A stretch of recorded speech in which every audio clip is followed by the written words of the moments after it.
Media बंधुओं, जब से यूपी में 9 विधानसभा की सीटों पर उपचुनाव घोषित हुए हैं और इस बार इन सभी विधानसभा की सीटों पर बीएसपी भी अकेले ये चुनाव लड़ रही है, तो तब से बीजेपी व सपा गठबंधन की नींद उड़ी हुई है। जब से उन्हें मालूम पड़ा कि बीएसपी भी 9 विधानसभा की सीटों पर बाई इलेक्शन लड़ रही है, तो तब से बीजेपी व सपा गठबंधन की नींद उड़ी हुई है, क्योंकि बीएसपी ने यहाँ काफ़ी समय से एक आदि उपचुनाव को छोड़कर अधिकांश उपचुनाव नहीं लड़े हैं। तब से खासकर ये दोनों पार्टियां यानी कि बीजेपी व सपा तथा इनका गठबंधन अभी तक इन चुनावों में जो भी बाई इलेक्शन हो रहे थे, तो अभी तक इन चुनावों में अंदर अंदर आपस में मिल बांट कर ये चुनाव लड़ते रहे।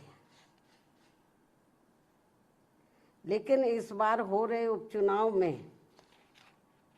जब बीएसपी में मैदान में डटी हुई है, तो अब इन दोनों पार्टियों में इनके गठबंधन की काफ़ी परेशानियां बढ़ गई हैं।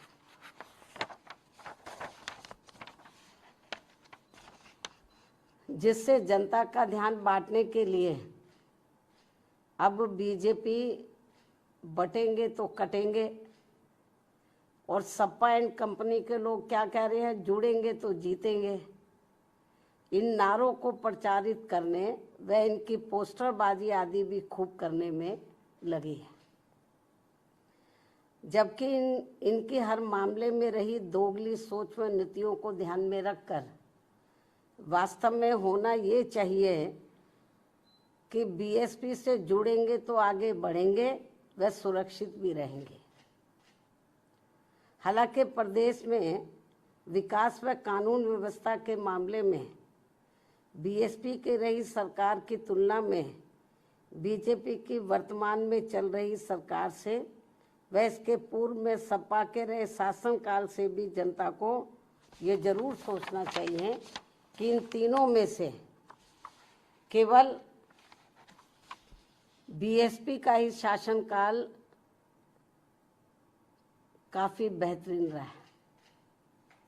ऐसे में इनको ये हवाई नारों, ऐसे में इनको प्रदेश की जनता को इनके ये हवाई नारों व पोस्टरबाजी आदि के चक्कर में बिल्कुल भी नहीं पड़ना चाहिए। इसलिए अपनी कमियों की वजह से ही अब बीजेपी के लोग ये नारा लगाकर उपचुनाव में वोट मांग रहे हैं कि बटेंगे तो कटेंगे, ये नारा लगाकर वोट मांग रहे हैं, तथा वही सपा के लोग भी ये नारा लगाकर वोट मांग रहे हैं कि जुड़ेंगे तो जीतेंगे। जबकि इनकी आड़ में ये दोनों पार्टियां यहाँ के लोगों को केवल गुमराह कर रही हैं। इन नारों की आड़ में तो ये दोनों पार्टियां और इनके गठबंधन यहाँ के लोगों को केवल गुमराह कर रहे हैं, जिनसे इन सीटों के वोटरों को, मतदाताओं को सावधान रहना बहुत जरूरी है। ये केवल अपनी कमियों पर से ध्यान बांटने के लिए इस किस्म के ये नारेबाजी कर रहे हैं, पोस्टरबाजी कर रहे हैं, तो यहाँ की जनता को गुमराह करने के लिए। तो जिनसे इन सीटों के मतदाताओं को सावधान रहना बहुत जरूरी है। इतना ही नहीं, बल्कि सपा की रही सरकार में तो यहाँ अधिकारी लोग नहीं, बल्कि सपा के गुंडे, बदमाश, माफिया आदि ही ज़्यादातर इनकी सरकार चलाते रहे। और अब ऐसा लगता है कि यहाँ हो रहे उपचुनाव में सपा अपने गुंडों, बदमाशों व माफियाओं को अंदर अंदर ये कह रहे हैं कि ये उपचुनाव जीतोगे तो आगे सरकार बनाओगे, तभी फिर बचे भी रहोगे। अपने गुंडे, बदमाश, माफियाओं को अंदर अंदर ये कह रहे हैं। इस किस्म की रिपोर्टें भी हमें सुनने के लिए मिल रही हैं। इस प्रकार से इन विरोधी पार्टियों की ऐसी सोच व धारणा से दूर रहकर अब बीएसपी ये चाहती है कि इनसे दूर रहेंगे तो बचे रहेंगे, इन दोनों पार्टियों से, इनके गठबंधन से दूर रहेंगे तो बचे रहेंगे। और अब समय आ गया है कि लोगों को खुद ही इन विरोधी पार्टियों के इस प्रकार के घिनौने, विषैले व संकीर्ण राजनीति के छलावों आदि से बचने के साथ ही इनके गुमराह करने वाले ऐसे नारों व पोस्टरबाजी आदि से भी जरूर बचना होगा और इसका जवाब इसी चुनाव में भी देना होगा। इसलिए यूपी में हो रहे विधानसभा चुनावों में आम लोगों के साथ ही खासकर यहाँ के वोटरों से ये विशेष अपील है कि वे इन विरोधी पार्टियों के ऐसे किसी भी छलावे, बहकावे व भड़कावे आदि में ना पड़कर अपना व अपने परिवार के हित में तथा प्रदेश के भी हित में ऐसे सभी पार्टियों से दूर रहते हुए अपने वोट केवल बीएसपी उम्मीदवारों को ही दें, क्योंकि इसी में ही सबका हित निहित व सुरक्षित भी है। इसके अलावा आप लोगों को ये भी मालूम है, यूपी के उपचुनावों के साथ साथ तो इस समय देश में झारखंड व महाराष्ट्र प्रदेश में भी विधानसभा के लिए आम चुनाव हो रहे हैं। यहाँ भी हमारी पार्टी अकेले ही अपने बलबूते पर ये चुनाव लड़ेगी। और यहाँ खास ध्यान देने की बात यह है कि इन दोनों राज्यों के चुनावों में, झारखंड व महाराष्ट्र, इन दोनों राज्यों के चुनावों में बीजेपी व कांग्रेस का बना गठबंधन पूर्व में पहले जिन राज्यों में चुनाव हुए जैसे कर्नाटक है, हिमाचल है, इससे पहले हरियाणा है, जिन राज्यों में भी चुनाव हुए हैं, तो इन दोनों राज्यों के चुनावों में जो अब इस समय झारखंड और महाराष्ट्र में हो रहे हैं, इन दोनों राज्यों के चुनावों में बीजेपी व कांग्रेस का बना गठबंधन पूर्व में, इससे पहले जिन राज्यों में चुनाव हुए वहाँ पूर्व में जारी किए गए अपने अपने चुनावी घोषणा पत्रों को लागू करने को लेकर, जो उस समय इन्होंने लागू किया था और किस्म किस्म के प्रलोभन दिए थे अपने चुनावी घोषणा पत्र में, उसको ये लागू तो कर नहीं पा रहे हैं। बहुत बुरा हाल है, क्योंकि कर्नाटक में काफ़ी कुछ गवर्नमेंट की पोजीशन खराब हो रही है, हिमाचल में भी हो रही है। हिमाचल में तो हालत ये खराब है वहाँ पे इतनी ज़्यादा गवर्नमेंट की कि वहाँ के सरकारी कर्मचारियों को वो वेतन तक भी नहीं दे पा रहे हैं।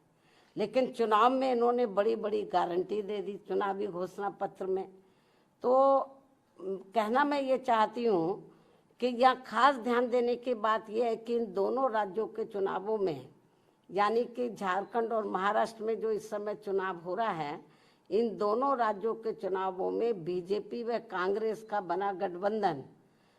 तो पूर्व में जारी किए गए, इससे पूर्व में जिन राज्यों में चुनाव हुए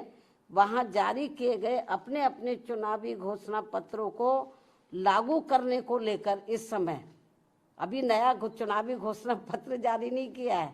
इससे पहले जिन राज्यों में चुनाव हुए वहाँ इन्होंने चुनावी घोषणा पत्र जो जारी किए, तो पूर्व में जारी किए गए अपने अपने चुनावी घोषणा पत्र को लागू करने को लेकर एक दूसरे पर काफी आरोप व प्रत्यारोप लगा रहे हैं। जबकि इस मामले में ये सभी पार्टियां एक ही थाली के चट्टे बट्टे हैं, जिनके बहकावे में इस बार यहाँ की जनता को कतई भी नहीं आना है। और अब तो इस मामले में कर्नाटक की कांग्रेसी सरकार के खुद ही इस पार्टी के राष्ट्रीय अध्यक्ष इस मामले की पोल भी खोल रहे हैं। और इस मामले में ऐसे सभी पार्टियों पर अब जनता को कतई भी विश्वास नहीं करना है। इतना ही नहीं, बल्कि पूरे देश में हर क्षेत्र में महिलाओं का उत्पीड़न होना अभी तक भी बंद नहीं हो पा रहा है। और इस मामले में अभी हाल ही में महाराष्ट्र में अरविंद सावंत द्वारा जिस प्रकार से वहाँ एक महिला के लिए अभद्र भाषा का इस्तेमाल किया गया है, उसे सरकार को हल्के में न लेकर, ये बहुत ही शर्मनाक है, अमानवीय है, निंदनीय है। जो उन्होंने अभद्र भाषा का इस्तेमाल किया है तो उसे सरकार को, वहाँ की सरकार को हल्के में न लेकर बल्कि अति गंभीरता से लेते हुए उसके विरुद्ध सख्त कानूनी कार्रवाई करनी चाहिए, जो ये बहुत ज़रूरी है। और ये ऐसा नहीं हुआ तो और लोगों के भी फिर मनोबल बढ़ जाएगा कि और भी बोलते जाओ और महिलाओं के बारे में, जो ये ठीक नहीं है। इन्हीं कुछ ज़रूरी बातों के साथ ही अब मैं अपनी पार्टी के लोगों से यूपी में 9 विधानसभा की सीटों पर हो रहे उपचुनाव के साथ साथ झारखंड व महाराष्ट्र स्टेट में भी विधानसभा के लिए हो रहे आम चुनाव में अपनी पार्टी के उम्मीदवारों को जिताने की भी पुरजोर अपील करती हूँ। धन्यवाद। जय भीम व जय भारत।